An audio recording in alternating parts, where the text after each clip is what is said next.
Assalamualaikum warahmatullahi wabarakatuh. Saya Mas Agus Ahmad Farel.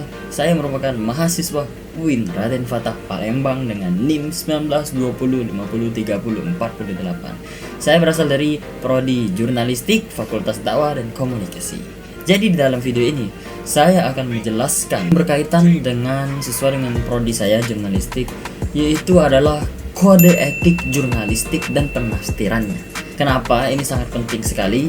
Karena bagi kalian, terkhususnya yang seperti saya, mahasiswa jurnalistik, kode etik jurnalistik merupakan bisa dibilang adalah fondasi agar menjadi jurnalistik yang berkualitas dan profesional, yang tidak asal abal-abal. Jikalau seorang jurnalis tidak memiliki kode etik jurnalistik atau tidak dapat menerapkan kode etik jurnalistik ini dengan baik dan secara pemahamannya masih kurang, maka akan terjadinya lah, sudah sering lah mungkin di media banyak jurnalis-jurnalis yang tidak bermutu di luar sana yang memberitakan hanya yang berbau 18 plus dan gimmick yang lebih menguntungkan mereka, seperti gosip-gosip yang tidak penting, berita-berita artis, atau mereka bahkan memberitakan berita hoax. Itu sebenarnya bukan jurnalis gitu.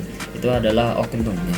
Oknum yang mengaku-ngaku jurnalis, padahal jurnalis itu adalah julukan untuk orang yang sudah profesional dalam penerapan kode etik jurnalistik maupun penafsiran. Nah, jadi berikut di video kali ini saya akan menjelaskan apa itu kode etik jurnalistik dan bagaimana cara penafsirannya sih. Mari kita saksikan setelah yang berikut ini.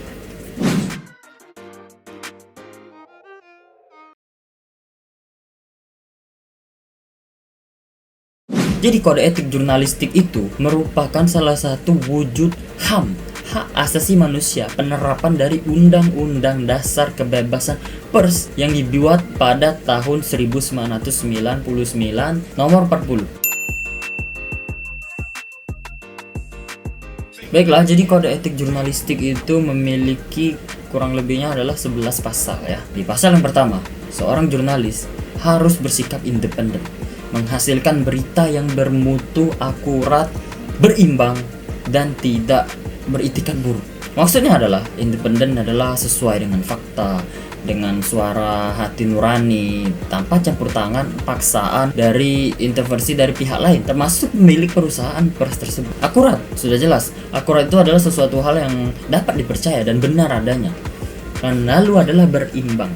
Maksud dari berimbang adalah semua pihak itu mendapat kesempatan setara, tidak melebih-lebihkan. Kita sesuai, misalkan ada suatu kejadian, kita harus mewawancari segalanya gitu, maupun orang yang perspektif ini sama perspektif yang lainnya, tidak berat sebelah ya. Lalu di pasal kedua, wartawan Indonesia itu harus profesional. Nah, di pasal kedua saja kita sudah diajarkan cara-cara menjadi wartawan, jurnalis yang profesional. Penafsirannya adalah menunjukkan identitas waktu kita ingin bertanya kepada narasumber, menghormati hak privasinya, apa yang dia minta ya, apa yang narasumber minta untuk tidak dipublikasi kepada publik, itu harus kita lindungi, kita hargai privasinya, tidak menyuap. Ini sering terjadi biasanya di hukum Indonesia, negara dagelan ini ya. Menghasilkan berita yang sesuai dengan faktual dan jelas sumbernya, menghormati pengalaman, tidak melakukan plagiat seperti mengambil liputan wartawan lainnya dan menganggap itu sebagai karya sendiri. Itu tidak boleh ya. Dan masih banyak lagi lain sebagainya. Nanti kalian bisa baca sendiri, oke? Nah, kita lanjut langsung ke pasal ketiga. Jadi di pasal ketiga, wartawan Indonesia ini selalu menguji informasi, memberitakan secara berimbang, tidak mencampurkan fakta dan opini yang menghakimi, serta menerapkan asas praduga tak bersalah. Penafsirannya, yang pertama, kita sudah jelas harus menguji informasi, berarti melakukan cek. Kita harus cek terus apakah ini benar atau belum, apakah valid. Kita harus benar-benar secara akurat. Dan opini, untuk opini sendiri itu tidak boleh kita namanya, misalkan kita menaruh berita itu menaruh juga opini pribadi kita, itu tidak boleh sama sekali. Kita harus secara profesional menaruh semua fakta yang ada. Opini itu ada tempatnya tersendiri. Yang jelas jangan dicampur adukan opini dan fakta, nanti yang ada masyarakat bingung ya, orang-orang pembaca itu mengetahui fakta yang sebenarnya itu yang mana. Asas praduga tak bersalah adalah prinsip untuk tidak menghakimi seseorang. Lalu kita lanjut ke pasal keempat. Wartawan Indonesia tidak membuat berita bohong, fitnah, sadis, cabul. Coba kalian pikirkan, jika ada seorang wartawan dia membuat berita hoax lalu memfitnah, sadis, cabul, apakah itu masih lagi disebut wartawan?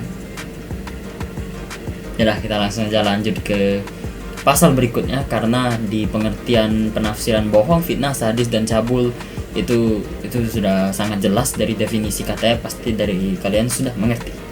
Lalu di pasal kelima, wartawan Indonesia di pasal kelima ini tidak boleh menyebutkan dan melindungi para korban kejahatan asusila dan tidak menyebutkan identitas anak yang menjadi pelaku kejahatan. Kita harus melindungi korban, tidak menyiarkan mukanya atau memberitahu namanya, kita rahasiakan itu. Dan di pasal ke-6, wartawan tidak menyalahgunakan profesinya dan tidak menerima suap.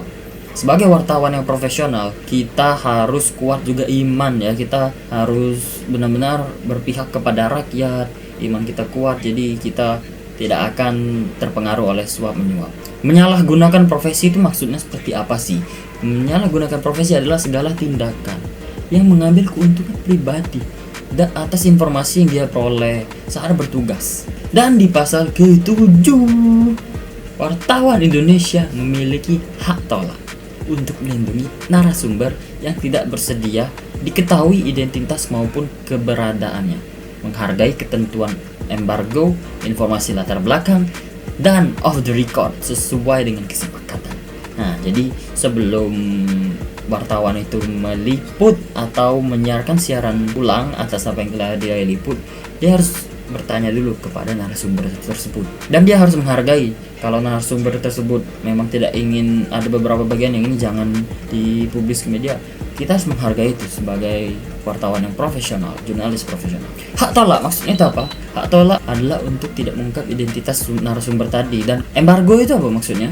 Embargo adalah penundaan, pemuatan, atau penyiaran berita sesuai dengan permintaan narasumber. Jadi maksudnya adalah ketika misal kita siaran langsung, tapi narasumber itu tidak ingin narasumbernya meminta untuk tolong jangan disiarkan langsung, saya tidak suka bla bla bla. Itu kita harus tunda atau kita edit dulu cut baru kita publish ke media. Informasi latar belakang itu ya latar belakangnya, misalkan orang ini adalah terhasil dari orang kaya dan segala macam ya. Kita kalau misalkan narasumber tidak ingin hal itu disebut ya jangan kita tanya atau jangan kita siarkan kalau sudah terlanjur. Off the record maksudnya adalah data yang tidak boleh disiarkan, atau mungkin di belakang kamera juga mereka ngobrol gitu kan, itu kan mereka saling bertukar informasi yang tidak seharusnya terekam ya kan, dipublish. Nah itu kalau misalkan wartawan tidak profesional dia akan menulis juga itu, padahal sudah dari perjanjian itu dia bilang sampai mematikan kamera, itu berarti kan sudah privasi dan tidak boleh dikasih tahu ke publik, itu tidak boleh. Di pasal ke-8 ya, wartawan Indonesia tidak menulis ya, atau menyiarkan berita berdasarkan prasangka atau diskriminasi terhadap seseorang atas dasar perbedaan suku, ras, warna kulit, agama, jenis kelamin, dan bahasa, serta tidak merendahkan martabat orang lemah, miskin, sakit, cacat jiwa, atau cacat jasmani.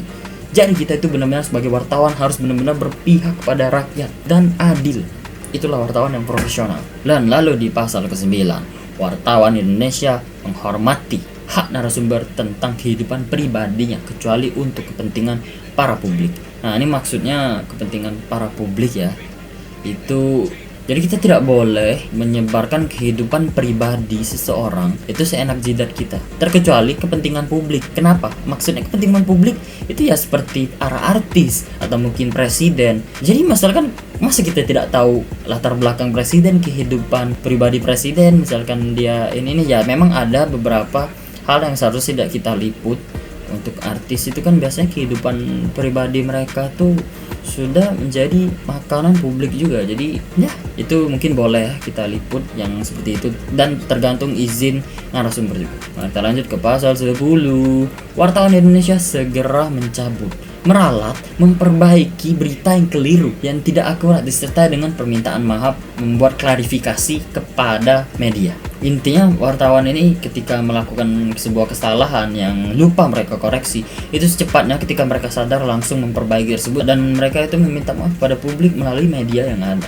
Dan lanjut kita ke pasal yang terakhir, pasal 11. Wartawan Indonesia melayani hak jawab dan hak koreksi secara proporsional. Hak jawab itu maksudnya adalah hak seseorang atau sekelompok yang untuk memberikan tanggapan atau sanggahan terhadap berita yang telah kita buat, fakta yang mungkin merugikan nama baik mereka, merugikan suatu pihak. Jadi kita harus benar-benar yang berpihak kepada rakyat ya. Jadi kita harus mendengar omongan mereka. Dan hak koreksi adalah ya setiap orang itu boleh membetulkan, memberikan saran. Tapi itu benar-benar membetulkan tuh ya sesuai dengan fakta. Memang kebanyakan orang sudah tahu itu fakta yang sudah tervalidasi lah. Proporsional itu artinya setara dengan bagian berita yang perlu diperbaiki. Berarti memang benar harus diperbaiki. Ini memang kesalahan penulis ya. Ya baiklah, sepertinya itu saja 11 pasal kode etik jurnalistik dan penafsirannya. Bagaimana? Apakah kalian sudah mengerti? Kalau mengerti dan video ini bermanfaat, jangan lupa di like ya. Terima kasih untuk semuanya yang sudah menonton video ini. Semoga ilmu yang kita dapat dari menonton video ini terserna dengan baik dan melengkap di otak secara baik ya. Saya Mas Agus Ahmad Farel dengan NIM 1920503048. Saya mempersembahkan video ini juga kepada dosen saya karena ini juga merupakan tugas akhir semester 5 saya, UIN Raden Fatah Palembang. Atas nama Pak Syara, tugas hukum etika saya persembahkan video ini kepada Anda dan juga kepada para penonton yang sudah menonton video ini. Terima kasih. Assalamualaikum warahmatullahi wabarakatuh.